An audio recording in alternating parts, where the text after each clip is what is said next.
Welcome. I'm so glad that you're here for this session on the art of graphic novels, on graphic work. We have three talented and amazing panelists today. And before I introduce them to you, I'd like to just let you know a couple of housekeeping items. First of all, my name is Susan Muaddi Darraj. I'm a proud member of the organizing committee of Palestine Writes. And I'm thrilled that we have over 2,600 attendees to this festival from 70 different countries. And you can see some of them represented in the chat right now. We are happy that you're here. It's been a real labor of love to put this festival on. We are proud to have put this on. We have reclaimed Jerusalem in our virtual lobby. Inshallah, one day we'll all meet in Jerusalem. We are happy to have this panel. We know that literature is constantly refining and changing and expanding, and we recognize graphic work and graphic artwork as some of the finest and most exciting form of modern literature, and we're happy to have this panel. If you are going to tweet about this panel or any other events here at the festival, please make sure you use the hashtag Palestine Writes. Hashtag Palestine Writes. The panelists are going to be giving some introductory presentations, and then they're going to have a roundtable discussion. And at the end, we'll have an open Q&A. So if you have questions, there is a Q&A button, I believe, where you can put your questions there. If anybody needs interpretation, we have English to Arabic, Arabic to English translation. There is a globe button at the bottom. You can click on that and you will have the session translated for you. So without further ado, I'd like to introduce our wonderful panelists.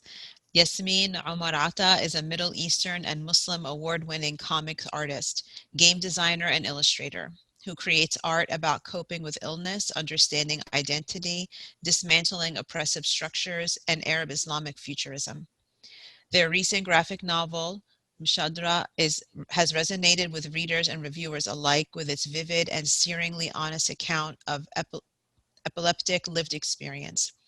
Iasmin has been reviewed by Kirkus, Publishers Weekly, The Electronic Intifada, Library Journal, NPR, and such. They've taught and spoken at the New York Public Library and Harvard University. They thrive on dedication, dreams, and hard work, and believe wholeheartedly in the healing power of art. Welcome, Iasmin. Thank you. Thank you very much. Marguerite, Debaie, author of the graphic novel The Hookah Girl and Other True Stories, love that book, draws autobio, sociopolitical, and historical fictional comics with a decorative flair. She has also contributed to a number of anthologies and is currently working on a graphic novel about the 7th century Silk Road. Marguerite's illustrations have been published by the Nib, Abrams, and Penguin, among others. She also regularly contributes to the Electronic Intifada, the Journal of Palestine Studies, and Al-Shabaka. Welcome, Marguerite. Thank you so much. Mohammad Sabaaneh was born in Kuwait and has worked as a cartoonist since 2002. He is also a member of the International Cartoon Movement and has won many graphics awards. Mohammad has given lectures about the art of caricature at Al-Najah National University, the Arab American University, Kitso University at Basque County in Spain, Atlantic College in Britain, and the New School, Visual Arts School University in New York. Mohammad has used the art of caricature with deaf students to help them use more than one dialogue language to express their feelings, and with children who witnessed the Israeli assault to help them psychologically.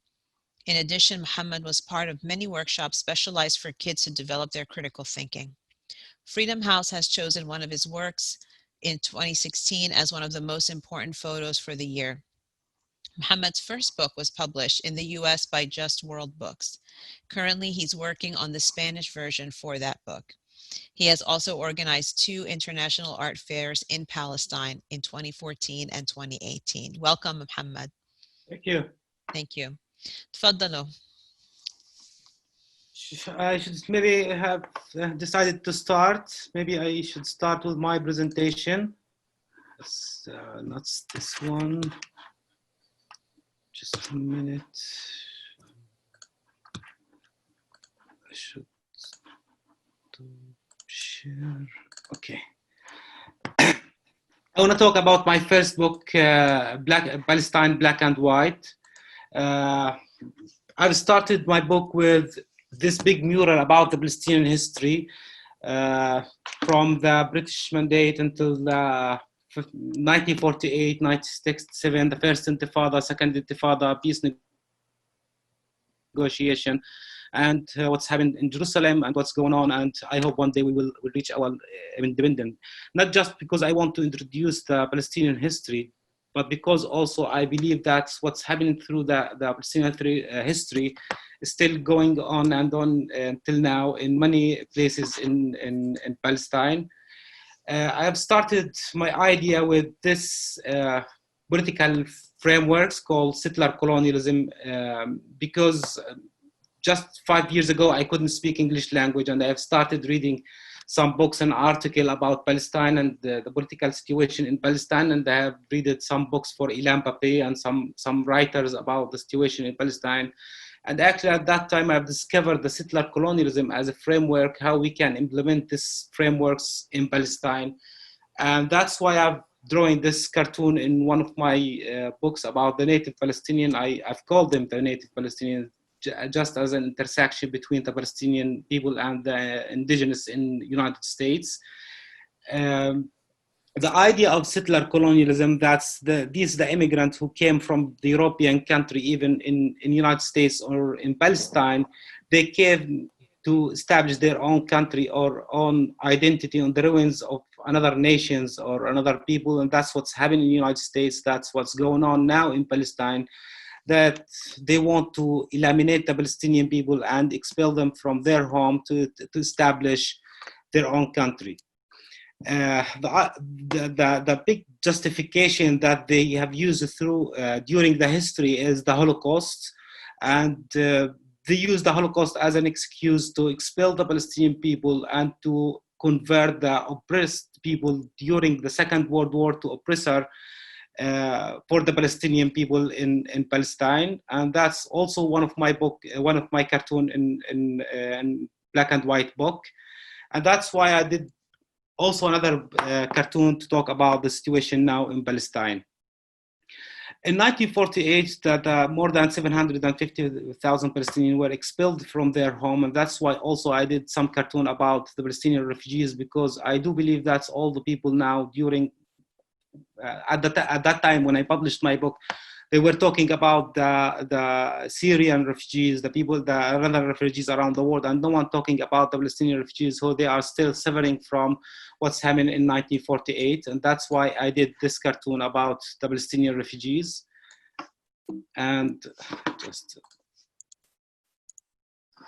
this cartoon was talking about 1967, because also if you read some article or some books about the Israeli history, that they put some excuses for 1967 war, and that's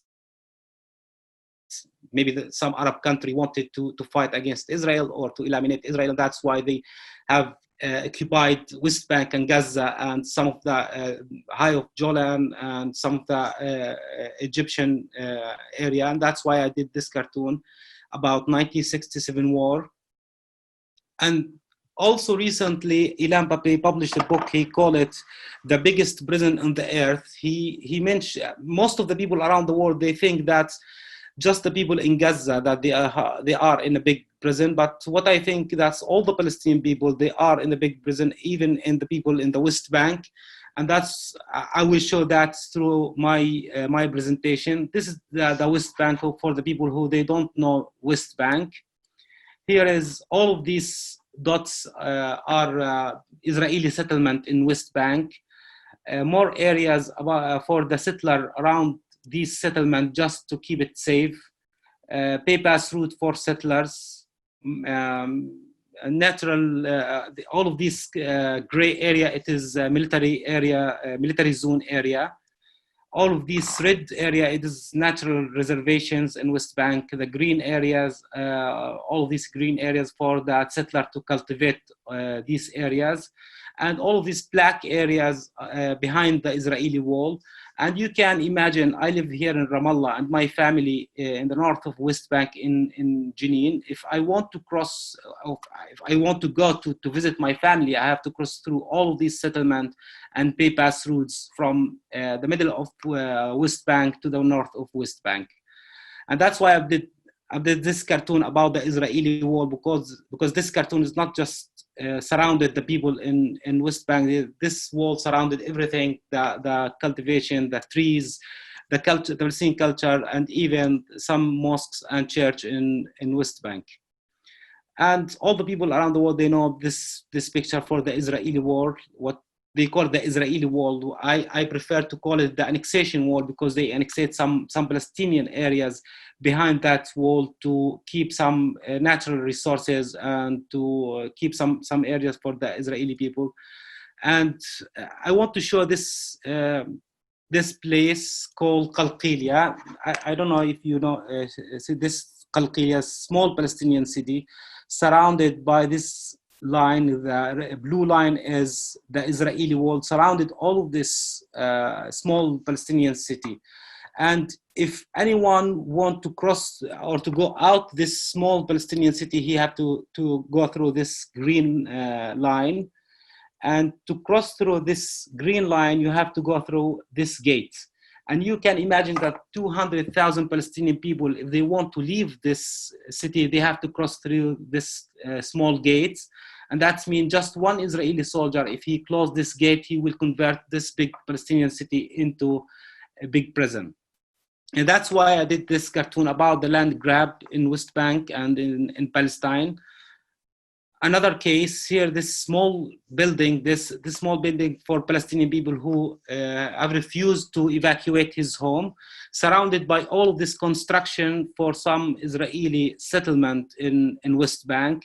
And because he refused to evacuate his home, they built a wall around his home and just gave him small gates. You can see here the small gate that if this Palestinian people or this Palestinian family want to go outside just for supermarket or to go outside to visit their family, to go to school, they have to get permission from the Israeli government. And that's why I did this cartoon about this family, because this family represent for all the Palestinian in West Bank and in Gaza. Another thing, when we talk about the Palestinian farmer or the Palestinian trees, we are talking about not just about some economical resources or financial resources. We are talking about our identity and about our heritage as a Palestinian people. Some Palestinian farmer, if they want to go to cultivate their land or to pick their olives tree, they have to get permission from the Israeli government. And you can see this gate and the Israeli wall. And these Palestinian farmers, they want to go to their land to cultivate their land. And that's why I did this cartoon about the Palestinian tree. Another cartoon about another picture from the internet, just to show the Israeli wall. And here you can see how I represent this photo by my cartoon. The Israeli wall surrounded everything, not just the Israeli area. That's what most of the people around the world, they think that this wall surrounded the Israeli state, or what they call the Israeli state. But actually this wall surrounded everything in Palestine, surrounded our education system, our relations, our families, and our love. And even this wall surrounded the occupation. And that's why I use this big mural in the first chapter in my book to show that everything have happened in our history, still going on. Still the expulsion from the Palestinian villages and cities still going on, and on the land grab, the killing of the Palestinians surrounded Gaza. Everything happened, and even the Palestinian resistance still going on and on. And you can see that in Al-Khan Al-Ahmar, in a lot, Nabi Saleh, in Qalqilia, in all of the Palestinian cities and villages. I want to talk about myself. The first prize I got in Kuwait in 1986, I think. I was 10 years old, and this is my picture in Kuwaiti newspaper. I have finished my school in Kuwait. After the first Gulf War, I traveled to Jordan. I finished my high school in Jordan and then traveled to Palestine to get my bachelor degree from Al-Najah University. And during my bachelor degree, the second Intifada started. And that's why in the first day in the second Intifada, I lost one of my friends. His name is Zakaria. He was killed by the Israeli soldier while we were in protest around some Israeli checkpoint around Nablus city. And that's why I've decided that I need to be cartoonist and to resist by my visual art instead of just participating in all of this activity. I've graduated from Al-Najah University, started my work in the Arab American University, and started publishing my cartoon in 2002 in Al-Hayya Al-Jadida newspaper and some newspaper around the Arab world. And in 2013, while I was traveling back from Jordan, I had an exhibition in Jordan. The Israeli arrested me in the border between Palestine and Jordan and put me in the small cell in the Israeli interrogation center.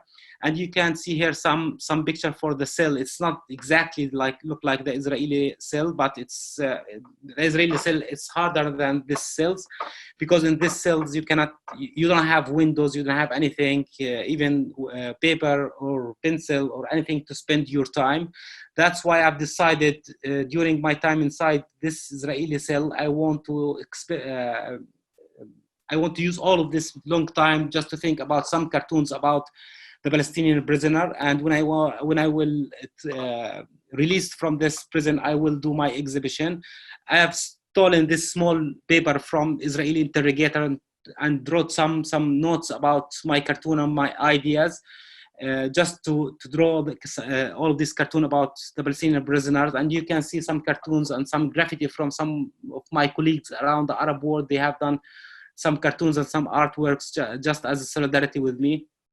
And also I've done a lot of cartoons and sketches inside the prison about, not just about the Palestinian prisoner and about the situation outside the prison. This one, which was circled by the red circle, it's when the Arab rise in 2014. And maybe if you want to ask how I smuggled my cartoon from the Israeli prison, I have done all of these cartoons look like that. And when I was released from the prison, I have published my cartoon just to know that all of this cartoon talking about the Palestinian prisoner. Okay, I've done my exhibition. I called my exhibition cell number 28. I moved my exhibition to Spain and Jordan. And during my visit to Spain, I have met a lot of cartoonists from around the world, like Kegel from The Economist, Matt Worker, Analtness, Ali Javad from Iran. All of these cartoonists, they are American cartoonists, and some of them from around the world. That's what provoked a big question about my career. I don't know if all the people around the world or the supporter for me, they like my cartoon because I've been in the Israeli prison and because I'm talking about the Palestine, or because I'm doing a good art. And I've chosen to evaluate my artwork that all the people like my cartoon just because I'm talking about Palestine, not because I have done a good art. And I want to change all of my style and my way how I do my art. And when I've seen the Guernica, I traveled back from Spain and did this Guernica about the Palestinian people. And this was published also in my book, Palestine Black and White. I've decided to improve my style. That's why I've started some sketching, improve this sketching. And then this was the first cartoon in my new style talking about the war in Gaza in 2014.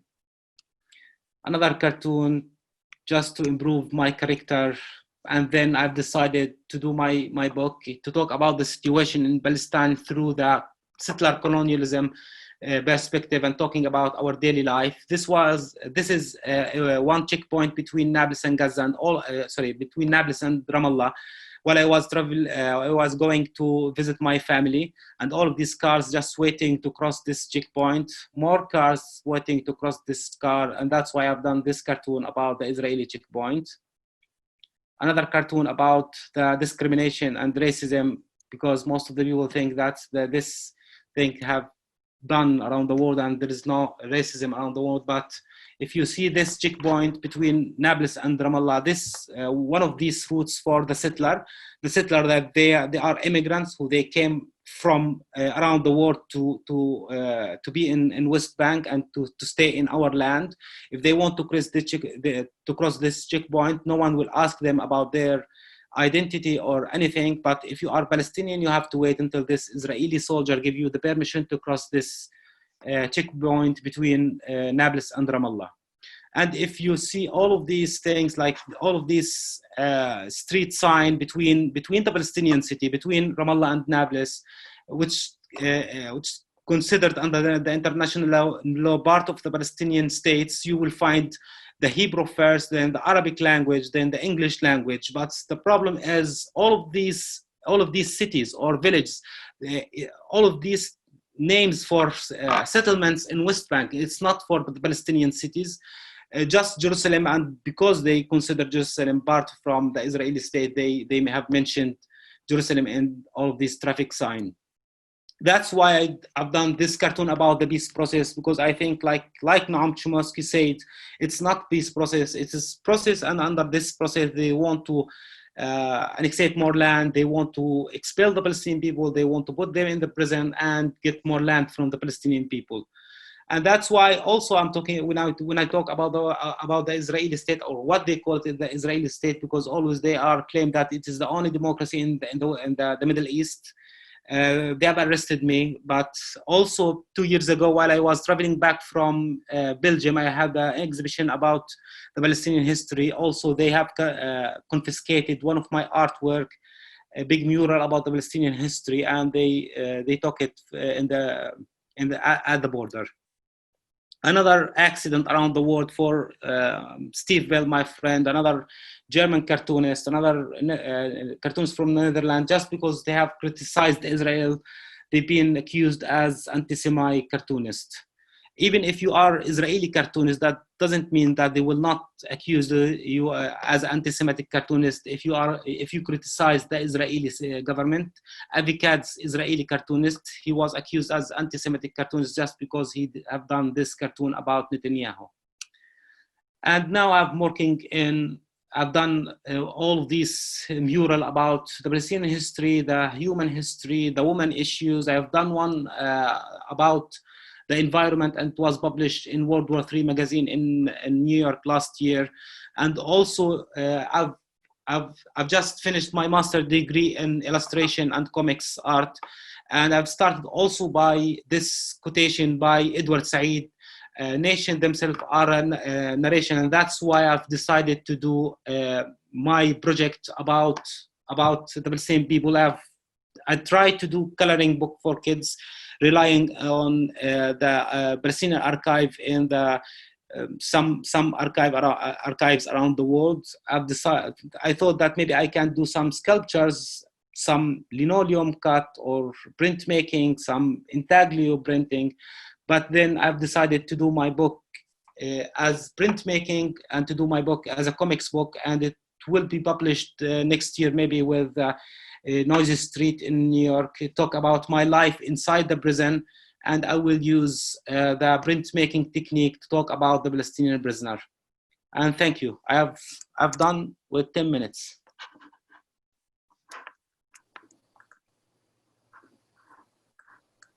Cool. Thank you. Okay. Margot's here. Okay. Yes, I am going to. This is actually Yasmin's. This is actually Yasmin's, but I am going to share it for them. Give me one moment. For some reason, like, my brain is so bad at understanding PowerPoints for some reason. So Margot is going to help me out. Thank you so much, Marguerite. No problem. Great. Okay. So thank you, Mohammad, for your presentation. My name is Iasmin Omar. You may know me. It's Delta or Delta Head for my username online.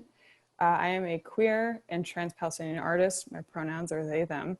And I specialize in graphic novels, comics, and video games. Margot, if you could tab over. My most known work at the moment is my graphic novel, Mishadra. It's based off of my lived experience coping with epilepsy. It's very personal. It's very much based on real life. And it partially utilizes Arab Islamic imagery to depict these experiences. You can see on these slides. It was very personal work for me, and that's also very much how I got comfortable inserting and representing my identity in my own work. I also created a short video game and a comic simply called Being, Margot, which is a collection of thoughts about Palestinian past, present, and futures. In it, upon the destruction of Earth, Palestine forms as a space colony away from the Earth, and a cadet from that colony is sent back to Earth Palestine to recover any artifacts they can find from their past. And after they do explore and they return to their colony after their journey, they're filled with thoughts and questions about what it means to be one of those who go back. As you can see on that page from the comic version, the character is questioning, what does it mean to go back? Am I one of those who go back? I'm thousands and thousands away from that beloved land. And it's just a very personal work for me also. Margot, if you can tab over, you can see screen caps of the video game. That's it. I made this video game for an exhibition on Palestinian artists and our art specifically, to show all of ours in the spotlight. On the next tab over, Margot, thank you. You can see, other than that, I do one-off comics and spot illustrations about Palestinian lived experience, as well as the intersection of diaspora and identity, and the public perception of all of these things on top of the intersection of my own identity being queer and trans and Palestinian.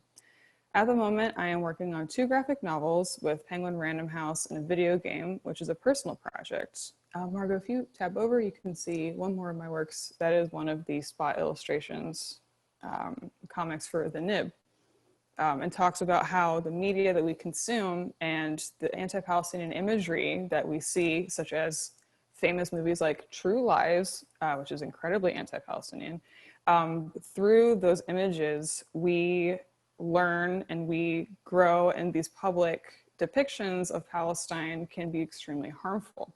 So part of my mission going into art is to change those things, whether it be through comics or video games or building up the community of Palestinian artists in order to show our experiences, our voices, and put ourselves out there and overcome all of this harmful media. There are a lot of things down the line that I hope to work on soon. Inshallah, with dreams and hard work, they will come to life. Thank you, Margot, for your help.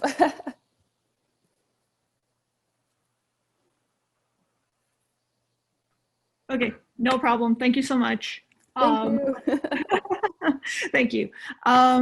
Okay, so I'll start talking now. Hello, everybody. My name is Marguerite Debaie. I'm just going to get right into it. So I started drawing comics when, like really in earnest, in 2007, 2008. I went to school for it. I fell in love with it. It was amazing. And so my first comic that I did was The Hookah Girl and Other True Stories. And in actuality, this comic I did actually draw the bulk of this comic at that time, like 2007, 2008-ish, around then. And it is about being Palestinian in the US, my personal experience with that, along with family history, and also just like general little anecdotes about like, you know, bizarre and like eating sunflower seeds and like how that's a pain for me. It's always been difficult for me. Like about how my grandmother, you know, Tata would steal grape leaves from the local vineyard. And like some of those stories were kind of goofy. Some of them were more serious. Some of them addressed racism.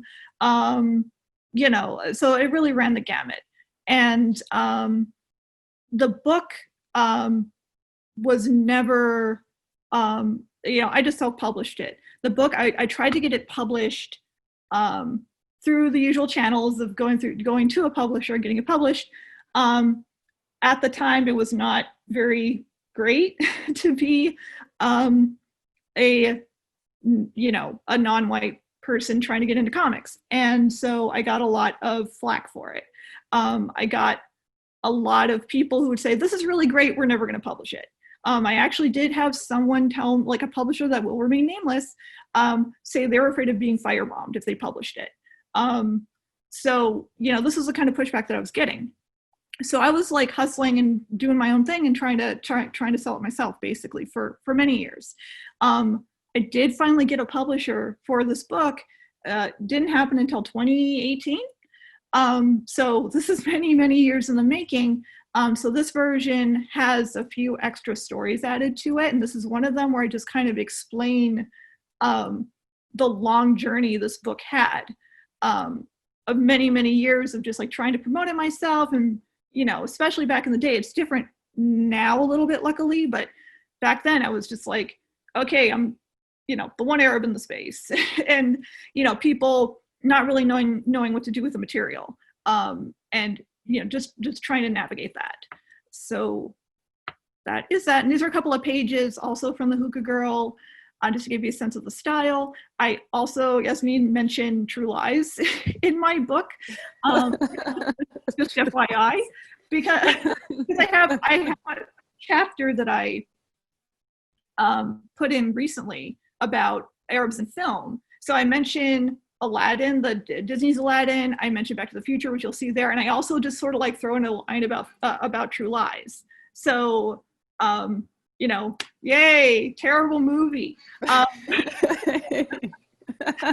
But so there's that. Let's see, next slide. Okay, so this is something I don't really mention in other venues. I don't mention it very often. I'm going to mention it here because Arab venue, also I think it's relevant to what I'm saying. So around the time that the Hookah Girl, the first time that I was trying to self-publish it, I had a fellow cartoonist approach me. His name is Tom Hart. He is quite a well-known cartoonist. He's mostly known for syndication, like comic syndication, like the kind of stuff you'd see in a like a newspaper. Sorry, words. Nowadays it's more online, but back in the day it was more like in a newspaper. So he approached me and he was like, I really love your work. I would really love to work on a strip with you based on the stuff in the Hookah Girl. And I was just like, this is an awesome experience for sure. So what came out of it was Ali's House, which is a couple of strips here. We were kind of going for this is back when it wasn't a bad thing to say, but like a Cosby Show vibe. So kind of like friendly family, kind of warm, kind of feeling like, just came to this country being the outsider here, but also like your family will hold you up. And by the way, like, I totally know the guy wearing the tarbooshes, he looks super stereotypical, but like, I honestly really love him. We were watching like 1940s Arabic films, and I was just like, I love this guy. Anyway, so we actually got this syndicated by, again, a publisher that will remain nameless. I worked on the strip for a year. Like I have a year's worth of strips that both of us kind of pushed and got together and everything. What ended up happening is that it got to the marketing team, and what the marketing team would do is they're the ones who would actually approach the newspapers or whatever venues and say, hey, buy this is awesome. And then they would say, okay, great. And then the more that we sold, the more money we would get, keeping us afloat, basically. So the marketing team got a hold of it, which is like a bunch of white guys. And they were like, what the hell is this? And they basically mutinied. And we're like, we're not going to do anything. And so it basically died on the vine because it was not to their liking. And that was like one of the greatest, like I was really depressed about it for a while. Cause like if this, it was kind of a dream come true and we got so close and it just didn't happen. So, there's that. There was some more difficulty coming out of this, trying to push a comic I really felt an affinity toward. But in the meantime, I was able to get, you know, other work, mostly through online venues. This is something that I did for, I believe it was Fusion, online venue. I kind of, and a lot of these are sort of like one-off, like short little comics. This is the one that I did that equated, it told these stories about how people hear the word mamul and then equate it to terrorism because they think, oh, scary Arab word. And like, I personally experienced this. There are other stories where people, like there's one in the lower right there, where people found a box of mamul in some gas station and then people like went ballistic. I remember this. Oh, yeah, it was so bad. yeah. It actually freaking happened. So, you know, so I did a little mini comic. It went online. I did a little mini comic about that. This was just pieces that I published on the Electronic Intifada, just a very personal piece, just about like, you know, it's very personal. That's me. That's a phoenix, you know. Okay, so I'll continue. Yeah, and again, a lot of my work like tends to be like, I feel like it's very personal work and it's very like I feel for it. I don't know if anyone subscribes or gives money to the Electronic Intifada, but I've been doing the campaign stickers for the past few years. So if you gave money to them, you probably got one of my stickers. So these were the ones for the past couple of years. This is also a piece I did for the NIB, and this is sort of going into, I took a DNA test, and it said that, okay, so I'm half Palestinian, right? So the half that's not Palestinian, it was like pretty cut and dry. The other half, at first they told me that I was like mostly Italian, and and I was just like, what the hell? Because I'm like, I'm pretty sure that, you know, like that made me imagine all sorts of dialogues and ideas of like how the hell that could happen. And maybe 6 months later, they wrote me back and were like, oh, never mind, you're actually Arab. So they took that all back. But it wasn't even like I was Arab. They said specifically I was Lebanese. They said that I was like Northern Lebanese, very, very specifically. So it's like they got it sort of right, but not really. And it brings in this whole political thing of them not actually saying what Palestine is or admitting that Palestine exists. So I wrote a piece about this in the NIB. Let me see. I actually did get interviewed for this in a radio show about this whole thing. I did also get interviewed, which isn't up yet, for an article about this whole thing. And that was by a Palestinian woman. And she mentioned that a lot of the people who she was talking to also said that whenever they take a DNA test, like Palestinians take a DNA test, they say that they're from Lebanon. So this seems to be an ongoing thing, just FYI. This is a piece I did for DC. I'm only legally allowed to show this one particular page, so I'm just going to show that. It's for an upcoming anthology and it's called Wonderful Women in History, based on Wonder Woman. It's just about like awesome women who have kicked ass, and I did one on Rashida Tlaib. So that is going to be dropping sometime early next year. So I'm really happy I was able to give, you know, I got this opportunity to do this. Yeah, so, and it's already starting to get pushback. Like, it's not even out yet. And there's already videos out of people who are just angry that it exists, but that's what you got to do, you know? That's pretty much all I got. Let me. Yay. I think that actually, no, that brings up a great point that actually we can get into.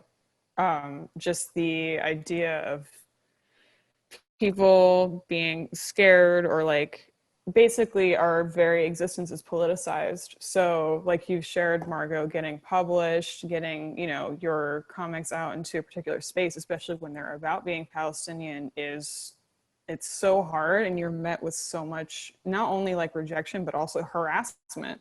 Like, I also did a piece for the NIB, and it was basically, don't read the comments.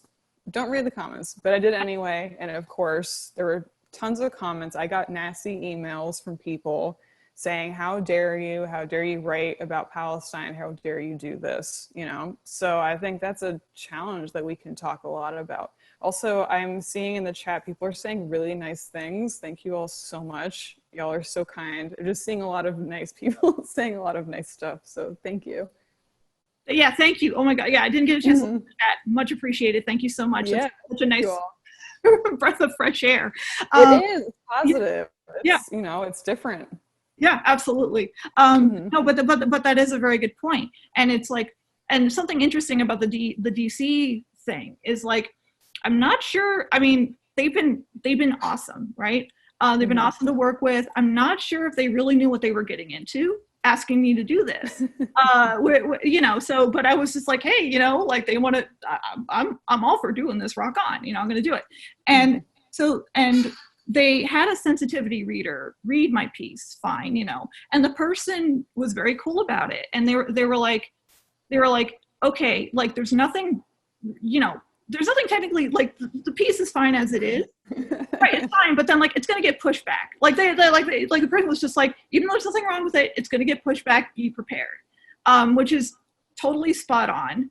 I'm kind of glad that they worded it that way to kind of prepare DC for, you know, and I'm expecting more when the book actually drops. That's just how it's gonna go. And it really is just like you say the P word and people freak out. I feel like it's getting, yeah, the P word. I mean, I feel like it's getting slightly better. Yeah, marginally.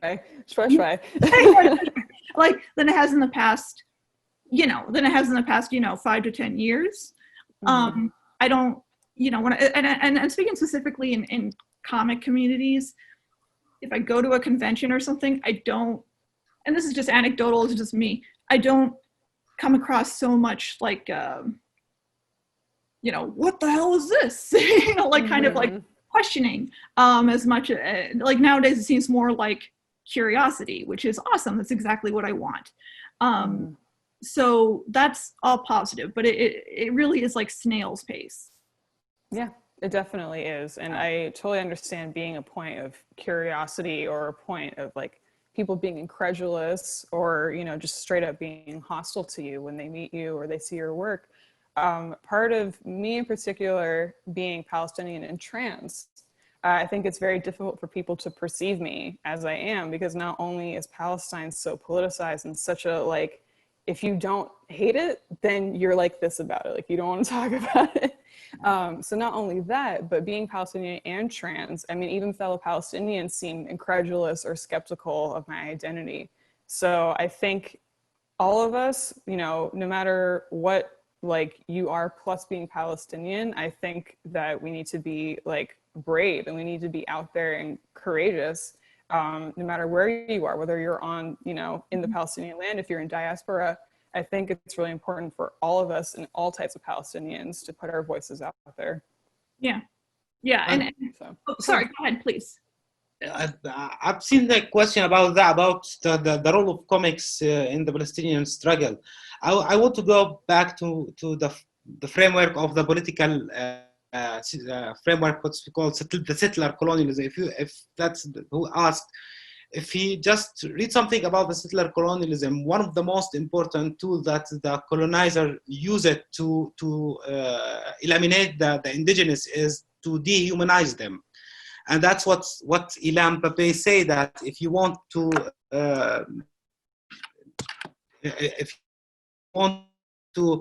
whip, the colonizer can eliminate people by whipping them out of the historical narrative. And I think by comics we can get the Palestinian back to the historical narrative and make them, I can see rehumanize the Palestinian, but humanize the Palestinian in front of all the people around the world. Even if you are talking about the Palestinian issues by direct way or indirect way, I think the good art, the comics is a good art form that you can make it clear for the people around the world that the Palestinian people, they have identity, they have history, they have heritage, that all of these things, and they are nation.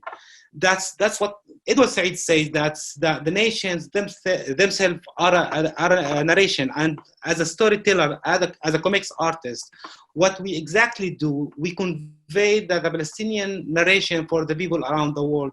Even if you are like the hookah girl, if you are talking about something just human, you are not talking about something political, but you are. It's not true to say to mention it by rehumanize the Palestinian, but to humanize the Palestinian around the world, to show how much the Palestinian people, they are a human being and they have another issues, not just the occupation and all these political issues. That's why I agree with you. I agree with all the Palestinians around the world. If they want to do any kind of art, if it's not talking about Palestine, but it is rehumanizing the Palestinian people around the world.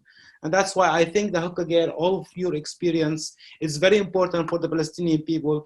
The most important thing, just to say that I am Palestinian, originally I'm Palestinian people.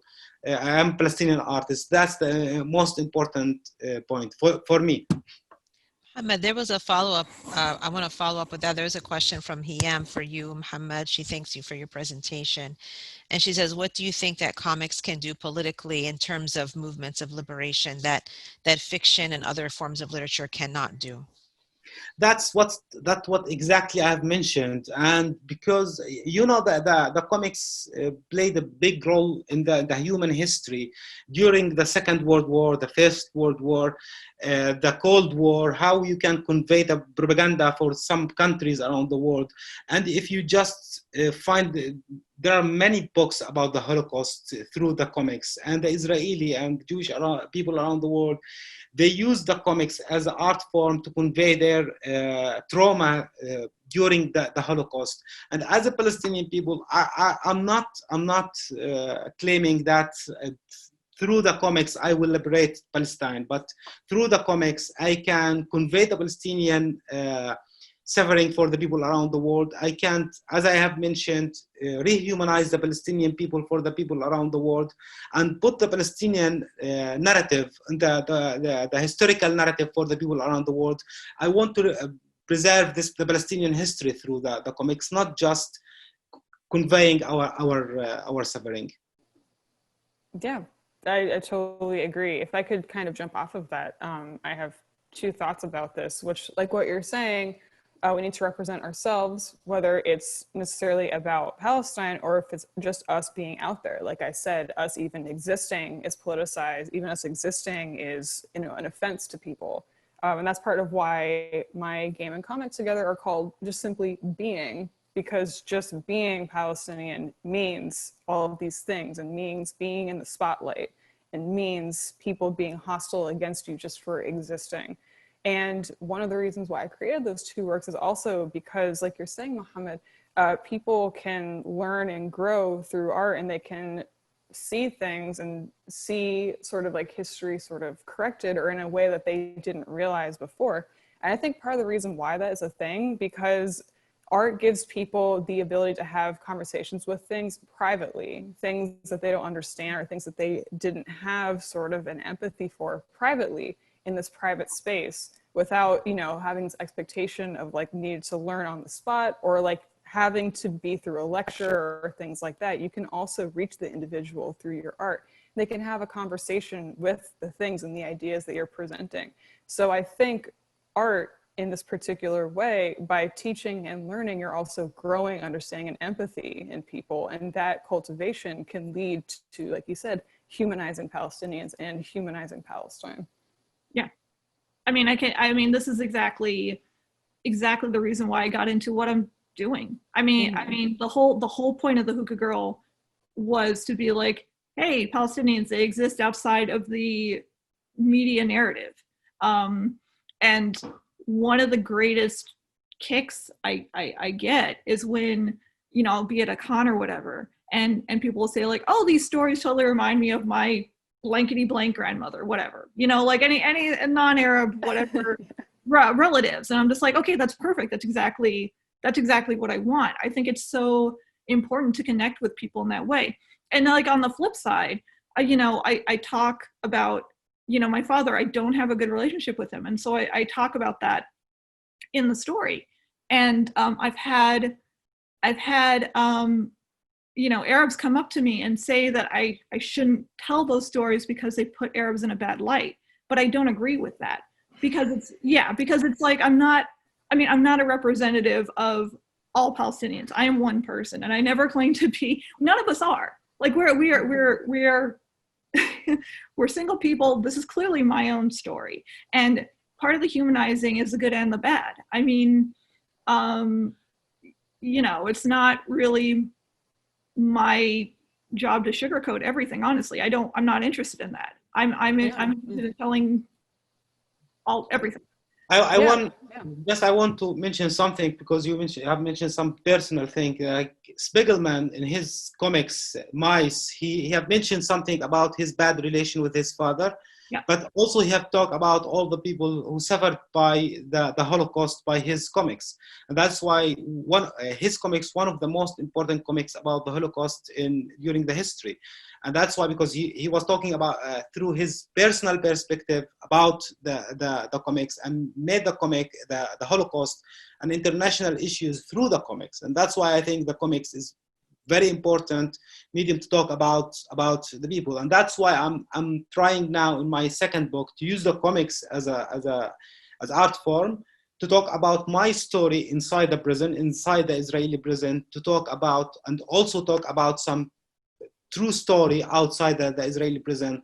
And the conclusion will be, because someone asked me about that idea, my main idea from my second book, that I want to show that all the Palestinian people who they live inside Palestine, they look like the natives American, they live in reservations in the United States and big prisons, and the Palestinian also in West Bank and Gaza. And I think even the Palestinian who they are outside Palestine, they think, or they feel that they are in a prison because they cannot travel back to Palestine. And that's why I think it's very important to use this art form to represent our issues. Even you are not representative, as you mentioned, you are not representative for all the Palestinian people, but I think you are representative, because you are a human being, and you are talking about you as a Palestinian American girl that she lives in the United States, and her conflict in the United States because his origin from Palestine, and maybe you cannot travel back or to visit Palestine. And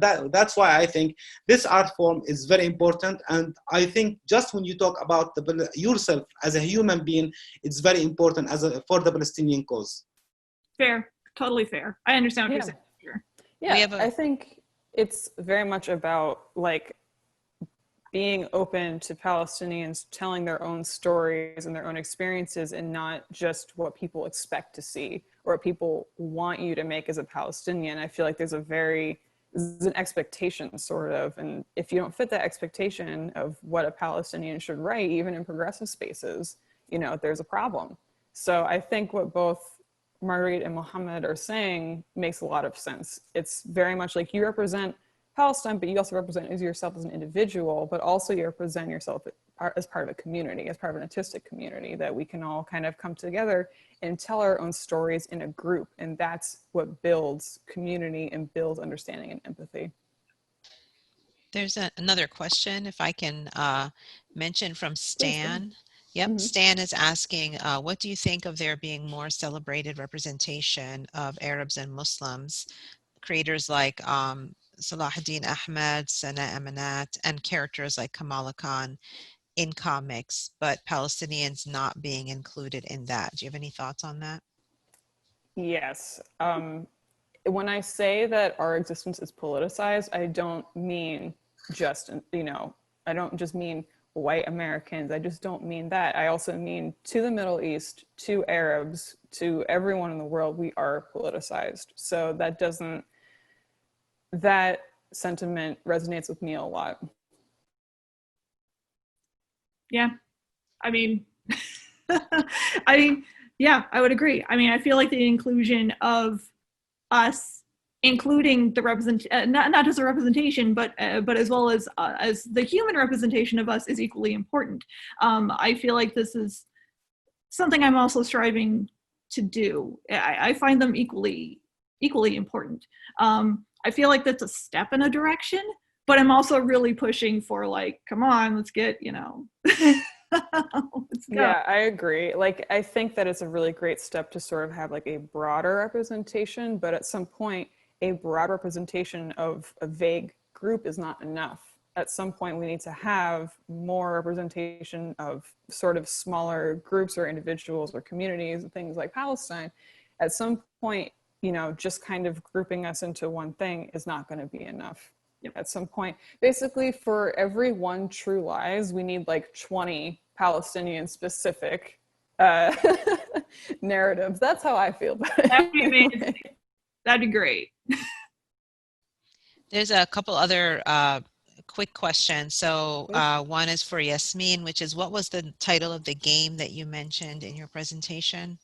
It's just Being, B-E-I-N-G. Like the word. Is that very available simple. for sale or? Yeah. Okay. If you go to my website or if you go to my social media or anything, you'll be able to see I have what's called an itch.io, if anyone's familiar, and you can download it for free on that platform. So Okay, I hope great. You enjoy. Another it's quick, awesome. Play it. yeah, I have no doubt. Another question, a quick question for Mohammad from Firas. Can you mention the name of the area that you talked about where there's the Palestinian home that's isolated and fenced off? Yeah, it is a village called Beit Jza, Okay, around Jerusalem. Yeah. great. وكمان سؤال محمد. This is from Wafa, Muhammad. Wafa is asking you, what are some specificities of resistance art that you are presenting compared to comics in the world? So what are some specific things about resistance art that you're talking about? So she's asking, would reference allusion to the Holocaust and appropriating it within the Palestinian resistance, would that serve writing Palestine? Actually, I've answered that question through my answer that I have mentioned. And to be honest with you, here in Palestine, I've seen the comics just when I visit United States and European country. Here in Palestine, we don't have comics. And that's why through my master degree that I've just finished in the UK, I tried to do some research about the comics to read how exactly the comic works to represent nations and people. And that's why I've tried to do most of my research about the Holocaust, about Spiegelman and Sandman and all of these comics that have talked about the Holocaust, to use the same methodology to represent the Palestinian people as a human being, because I think it is very important thing. Yeah, I guess my view on that is, how do I put this? There is a lot of solidarity amongst Palestine and other movements across the world. There's a lot of solidarity. I think that's very powerful. And I think solidarity grows not only community, but we understand each other, we learn, and we form powerful allyships together. On the flip side, though, I don't necessarily agree with appropriating anyone else's experience. I think it's okay to draw parallels, but I don't really agree with appropriating certain movements in history to serve our narrative. But that's just how I feel about it. It's just here I want to emphasize something. I'm not appropriating the Holocaust experience and how they use it, because a lot of people, they use the comics, not just the Holocaust and the Jews. I've done my research about that, and just to learn something, how they representing their issues. And that's what exactly happened with another issues. And we can see, like Joe Sacchi, when he wrote something about Palestine through his comics also, it was very important, and he has established his methodology about the comics and how he used the comics and the journalism to create his comics. And we are trying now to create something new, but to create something new, you have to read about what exactly happened through the history, not appropriate that. Yeah, that's totally fine. Everyone goes amongst their work. Just because she has mentioned that in her question, yeah. There's another question. We have a few questions actually. So is it okay if I just? I think going into the Q&A section, it would Yeah. Good now. Okay, I Yes, just go want to ahead. make sure everybody has a chance. Everyone's very excited about everything you're Aw, saying, which is in the thank y'all. chat. Thank There's you. a lot of fist bumps for you guys in the chat. Yeah, Um, thank you. so here's a question for all of you. Do you think there is something about comics and cartoons as mediums that lend themselves to political critique in ways that journalism or political commentary cannot? Is there a way that comics make a direct connection to the people the way Najil Ali's work did? Does this relate to how you see yourselves? Yes, definitely. Yep. I think that if you are able to consume comics both visually and reading, there's a very unique power there. I think that it's easier for people to suture into the work and suture into the messages that you're giving if it's through both illustration and writing. I think writing is great and very powerful. I think for some people in particular, the combination of these two things gives them a bit more of a private space and a bit more of a brain attachment in some way, more visual minds such as ourselves. It strikes a certain way that I think no other medium can. Every medium has its own power, and I think the power of comics is extremely unique. Yeah, I would agree with that. I mean, I equate it to a gut punch, honestly. It really I mean the there is something to be said that comics can really make people angry sometimes. I mean, if you look at the history of political cartoons, sometimes they really make people angry or make people feel they really cause emotion in people. And I really do think it's visceral. Yeah, it's very visceral. And I do think it's a combination of words and pictures. Like drawing from the history of illustration and using allegory and using visual shorthand to get the point across the words. It's just like a perfect, I hate to use the word synergy, I'm sorry, but it is. It's the right, it's cool. We know what you mean. Sorry, we're not in an office, but synergizing. I got you. Yeah, but it like I just fell in love with it. I mean,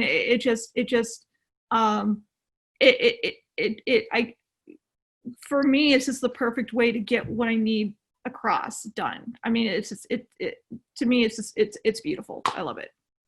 Can I share a picture just for illustrator? He's from the UK. This illustration for him, he was just a minute. Yeah, you can see this illustration for George Ham.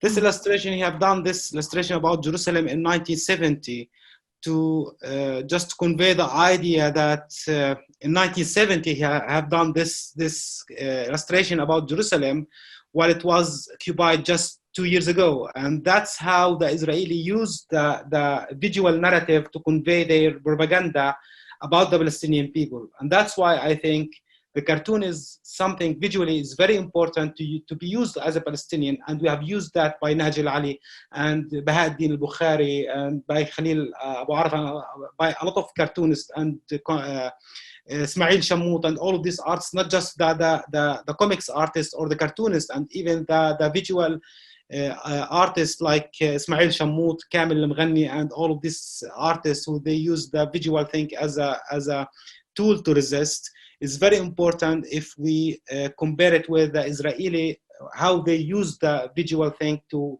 fight against the Palestinian people and to wipe us from the historical narrative. They use this kind of art to fight against us, to dehumanize the Palestinian people. And that's why I think also we should use the same way, not to do exactly what they have done, but because it's very effective way. And also, unfortunately, if we want to evaluate our experience, we can see what's happened with Antonio Antenas when he have criticized Netanyahu by one of his cartoons in New York Times last year, and that's why he was accused as anti-Semitic cartoonist and he was fired from New York Times.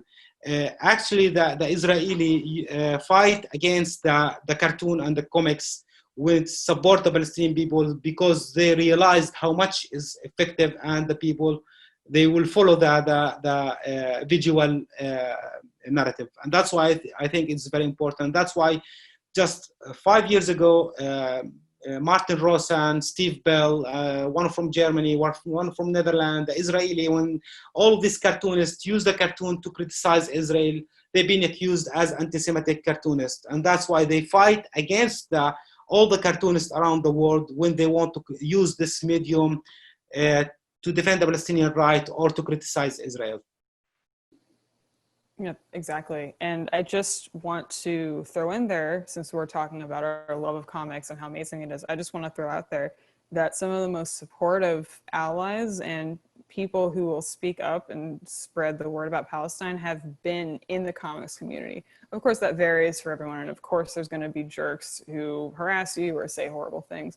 But in general, especially amongst the queer and trans community in comics, have been wonderfully supportive, and every day I see more and more understanding from the comics community. And I think it's because of the power of this medium, and I think and I truly hope that it'll grow. We have a couple people asking if you wouldn't mind letting us know who some of the comics are and artists that you're excited about and that you've read recently. And also Eddie is asking if there is an international forum where resistance artists can meet online. Do you know of any forums like that?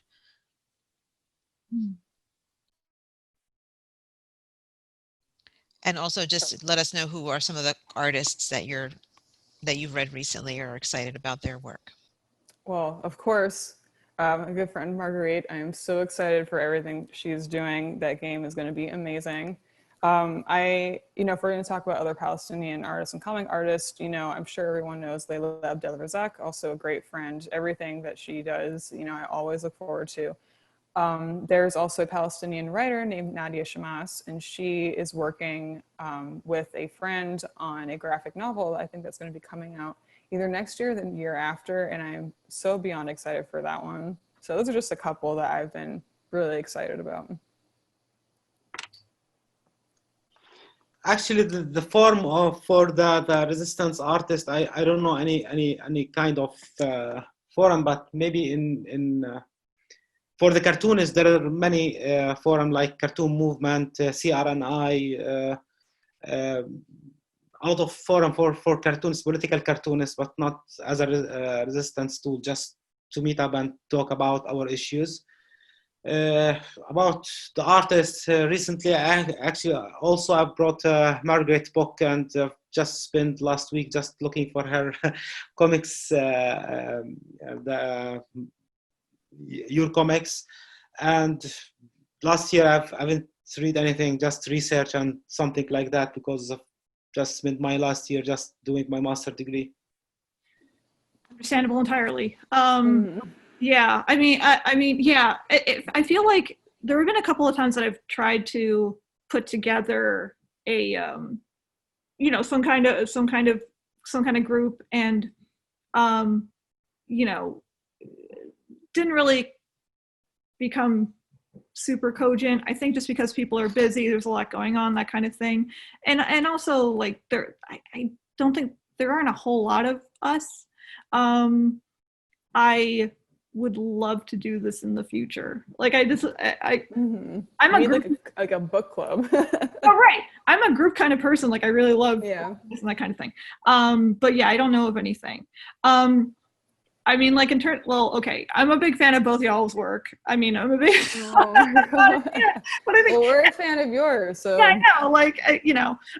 So that's we support each other. Yeah, exactly. And then Community. like Layla, of course. But I honestly have been so busy. I haven't read anything past year. It's like I've been like, it's great. I've been busy, but like I've been too busy to read a whole lot. Totally understandable. If I could also sort of throw out there 2 more artists that, have been very supportive. Ben Passamore, who does a lot of work, probably the most famous for Your Black Friend, which is a great book. And he was extremely supportive when there was sort of this campaign at a certain comics fest to be sponsored by Israel. And he was very supportive in trying to help us sort of get that handled and get that addressed great artist, great guy. Also a person who's been very supportive for me in my personal life, and especially as, helps me sort of talk about Palestinian issues, even though they're not Palestinian. Indigenous artist named Sloan Leong, who recently came out with a graphic novel called A Map to the Sun. Amazing artist, super talented, very supportive, especially in my personal life. Sometimes it can be hard to speak with other people about your experience being Palestinian, but I've found, some great friends who is not the same thing, but they can relate, and that is incredibly helpful. And Sloan has been one of those people in my life who not only is an amazing artist, but I feel safe talking about myself being Palestinian as well as trans and Palestinian. And I think that kind of allyship and that place in the community, just feeling safe, is incredibly important. So Yeah. I just wanted to give a shout out to Sloan Leong. No, that's awesome. And honestly, that is really important. And I definitely have a community that's not necessarily other Arabs or Palestinians, but just like other cartoonists who are just like, okay, you get it, you know what's going on. So in that thread, I will say, okay, shout out to Kari Randolph. So he's an amazing artist. He does a comic called Excellence. His work is just great. He's an all-around good guy, very talented, and he's just like, he gets it, which is amazing. So, there's that. And it's also just being able, so unfortunately, I used to have, I have had a studio space for the past couple of years shared with other cartoonists. Unfortunately, that is going to fold because of the recent, because of COVID, basically. Unfortunately, it can't be sustained. But just having that camaraderie with other cartoonists and just being able to shoot the breeze and just being able to bounce around that creativity and being able to just kind of vent my frustrations about, like, not just my artwork, but also just like the greater issues with dealing with this stuff. It's a huge help. It's a huge help. We have just like about a minute left, but I two things.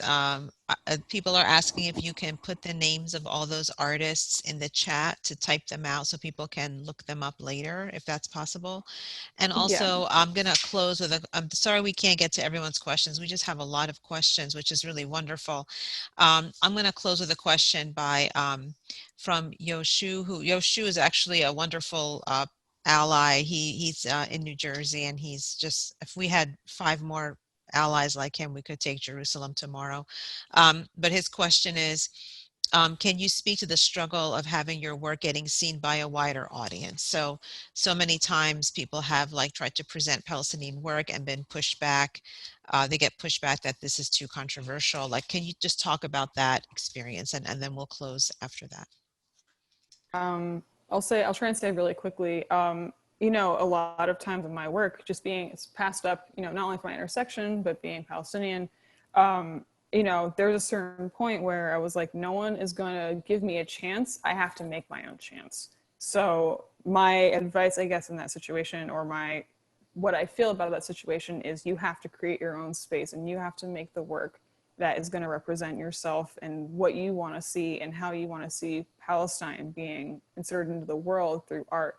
And through that, you can create larger spaces, and you can give other people opportunity to have those spaces. I curated a show a while back just for Palestinian art and Palestinian artists to work together and have a show. And there's going to be a certain point where people are not going to give you a chance. You have to empower yourself and give you a chance, and also give your community a chance as well. I want to mention something. Last year, at this time, I had an exhibition in the International Criminal Court in Hague. And my exhibition was stolen from the International Court and was disappeared from the International Court because they want to just fight against the Palestinian narrative and Palestinian activity inside the International Criminal Court. I have faced a lot of things that my artwork was confiscated by the Israeli. I was arrested by the Israeli, and also always I've been accused as anti-Semite. But now with all these platforms, Facebook, Twitters, and all of these platforms, we can publish our work for the people around the world, and it would be great to be shared by all the people and the supporter for the Palestinian people around the world, because it is cannot be censored by all of these platforms. And also our activity as exhibition, festival like this festival is very important. And also printing and publishing a book is very important. That's how we can convey our narrative. Unfortunately, we are not being fighted just by the Israeli and supporters, the supporter for the Israeli people, and also for all of these Arab countries that will now, who they have relation with Israel, like United Arab Emirates and Saudi Arabia and all of this country, who they want to remove the Palestinian narrative from their platforms. And that's why I want to ask all the people around the world to support us as a Palestinian, not just the Palestinian, who they believe in the human being rights, to support the Palestinian narrative through attending like this festival, sharing our work, and participating in all of the activity which support the Palestinian people around the world. And I want to thank all of the participants in this festival and all of this activity around the world. Please buy books by Palestinian artists. Publishers need to know that these books have an audience and that these books sell. The books are available at the book festival. I put the link there for you. Mohammad's book, you can go to the Just World Books vendor table in the Akka showroom and check out his book. I believe they're giving away a copy of your book, Muhammad. You can go there and check that out. Please support Palestinian writers and artists. Thank you for being here today. This has just been an incredible panel, and I'm just so sorry we couldn't get to everybody's questions. We have so many wonderful questions. So thank you so much. And you can ask us more questions if people are open to it. I am certainly open to it. If you find us on social media or find our websites, email us. We have a chat room in the lounge. If anybody would like to head over to the chat room in the lounge and hang out, that would be terrific. Okay. Thank you, everybody. Have a great evening. Thank you. Bye-bye. Thank you so much.